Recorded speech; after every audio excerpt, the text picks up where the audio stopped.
Hi, Shea Hulse here. If you don't know me, I am a wife and mom of two and help entrepreneurial women master their mindset and build a successful online business without sacrificing time with their loved ones so they can live their dream life.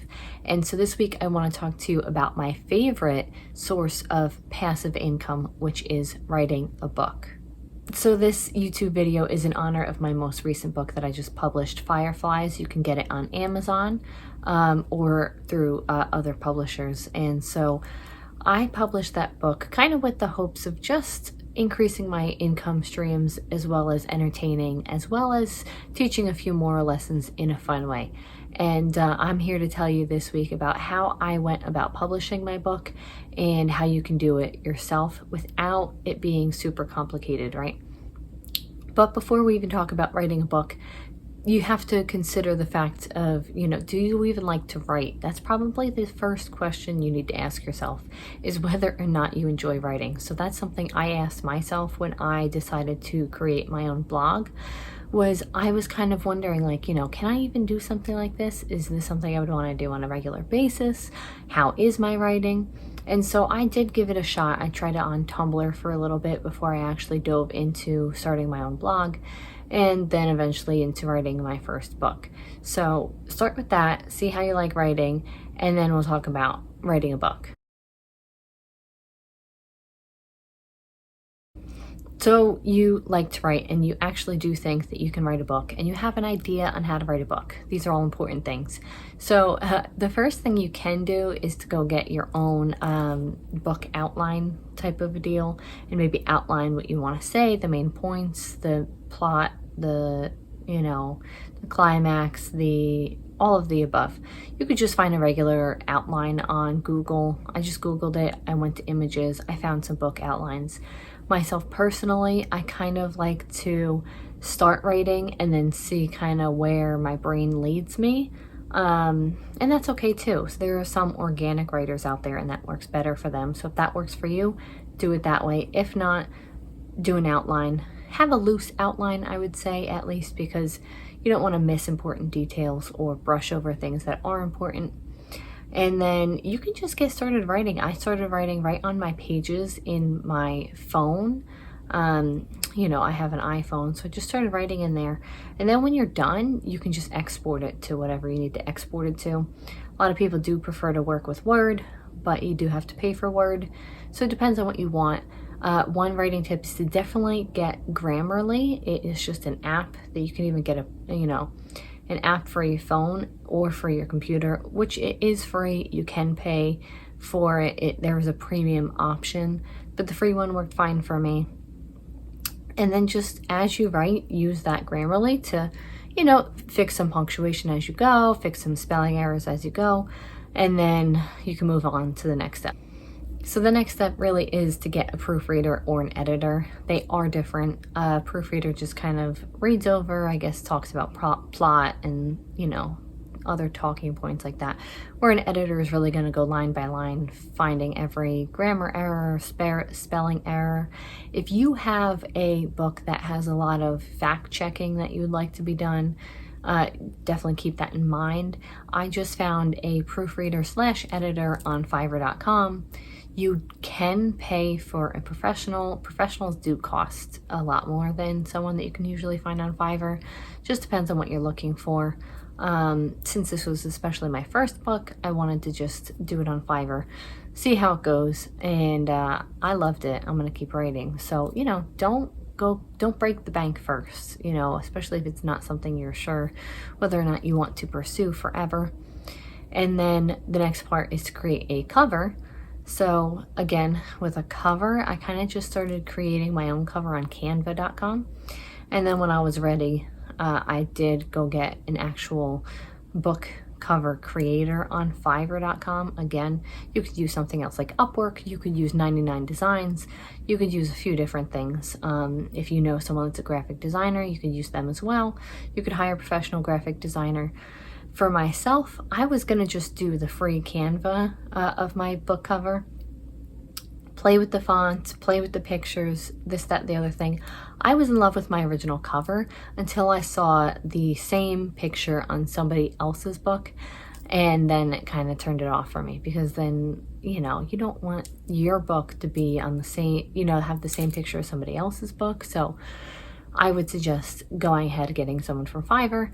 Again, Fiverr is pretty cheap. You could find someone for either super cheap or someone who, you know, maybe pays a little bit more. Check out the reviews, or try someone who has no reviews. I'm sure they would love the business. So then you're going to want to publish it. So this is where it gets a little complicated. So you can do Amazon publishing, KDP, that's their free publishing, Kindle Direct Publishing, and you could do it completely for free. You could just upload your manuscript to KDP, upload your cover to KDP, and you can just have them print it for you and use their ISBN if you want, but then Amazon owns the rights to your book. So then if you want to distribute it to, let's say, Barnes & Noble or this or that, the other thing, you don't have control over that. Amazon has the control over that. Not that Amazon won't get it into Barnes & Noble or something like that, but you won't actually physically own the rights to your own book, and they can kind of choose to do what they want with your book as opposed to you having the rights to it. The way around that is to buy an ISBN from Bowker.com, and that's if you're in the United States. There's different ones if you're in different countries, but you have to buy the ISBN, which can be a little pricey. You don't really have to get the barcode, I've noticed, because I publish through both Ingram Spark, which we'll talk about next, and KDP, and they will put the barcode on for you. But when you buy the ISBN, you own the rights to your book, right? So then when you want to publish on Ingram Spark, that's where you do have to pay for Ingram Spark. You can use the same ISBN that you use for KDP, but they recommend not publishing, but you can upload it onto KDP. I think you can publish it first on KDP, and then you can publish it on Ingram Spark. Be sure when you're uploading it to KDP, do not click extended distribution, because then Ingram Spark will recognize it as already being in the system, and you'll have to then email KDP to let go of your extended distribution and then transfer the title over to Ingram Spark. So just be sure not to click extended distribution if you plan on also publishing on Ingram Spark. Ingram Spark you do have to pay for, but from what I understand, Ingram Spark is kind of like the first leg of the distribution channel, and KDP is like the second leg. So they use the same distribution channels, but with Amazon being the second part of that equation, it's going to take a bigger cut of your income. So when you use Ingram Spark, you're going to maintain more of the income on the books that you sell. And Ingram Spark serves as, like, with the libraries, the bookstores, and, you know, the so on and so forth. They're going to have a repository of all the books, and then people, bookstore owners, bookstore managers can order your book through Ingram Spark, and you can get that book sold in major bookstores, libraries, so on and so forth. That's by using the meta description. So be sure to brush up on how to write your meta descriptions and what to include in them so that you can get your book to more people and make more money, right? Okay, so that part is through. So then when you're actually uploading the books onto the different channels, so with, again, Ingram Spark, you're gonna need the ISBN. You're gonna need the ISBN for KDP. For Ingram Spark, you're gonna need 2 ISBNs, one for your ebook and one for your print book, if that's something you're choosing to do. And then when you're actually trying to get the physical stuff onto different platforms, for KDP, you can use Kindle Create, which is their free download, and it's really great. It's a lot of fun. It's where you add in your contents. You can add an epilogue, a prologue, a foreword, an afterword, you know, your thank you page, your author page, so on and so forth. You can do all of that in Kindle Create. And you're going to want to do that, and you're going to take that Kindle KDP file, and then that is what you're going to upload, and that makes it simple, super easy for you. And then when you want to upload your cover, you may run into some issues. I ran into some issues with, especially, it was like not the right dimensions. It took me a very long time to figure it out.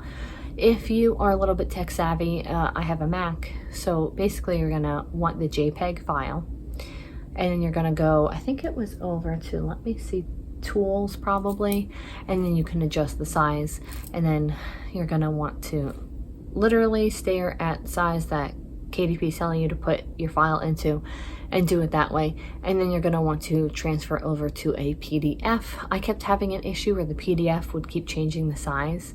So if you're running into that issue, you could probably use Acrobat. Adobe Acrobat is what I had to use for Ingram Spark. I'm sure you could use it for KDP too. I ended up figuring it out. It was fine. It worked out fine. But Ingram Spark, it took a lot longer. Ingram Spark took like forever for me to upload. So when you first get your manuscript, you're going to want to change it over to a PDF for Ingram Spark as well. But I kept running into the issue where it kept saying ICC color something and whatever. Wants to change from RGB, which I assume is red, green, blue, to CYMK or CMYK, something like that. And that took forever because for some reason a Mac, you can't save it as a PDF/X, or you can't change the pictures. So I had to end up getting the Adobe Acrobat and changing the colors and then saving it as a PDF/X, and then I had no issues. Same goes for the cover. I had to change the colors. Be sure that the colors look like the colors, because at first it was uploaded, it was in black and white, and I didn't know that was a bad thing, but luckily when they returned my book cover, because they said it wasn't the right dimensions for the size book that I had requested, when I changed the colors again in the correct size format, it changed the colors. It was the same colors. It just had changed it from RGB to CMYK. And then I saved it as a PDF/X, and then I uploaded it, and then everything was good to go. And be sure, again, to do your meta description. Be sure to do all of those other things so that you can sell your book everywhere. So that is how to easily upload a KDP or an Ingram Spark ebook/print book without too much complication. So those are the complications that I ran into when I was trying to upload my book. I hope that you didn't run into any issues. If you did, I'd be interested to hear in what you ran into. And as always, I hope for the best for you. If you want, go grab my Money Making Mom Toolkit, which is a bunch of different ways how to market your book, sell yourself on social media, the different tools that I use to make my life a little bit easier. I hope that you found some value in this video today. If you did, be sure to click subscribe and share this video with somebody that you think would find some value in this. And as always, wishing for your best life. Go out there, dare to dream big, and dare to be different. And I will talk to you next week. Thanks. Bye.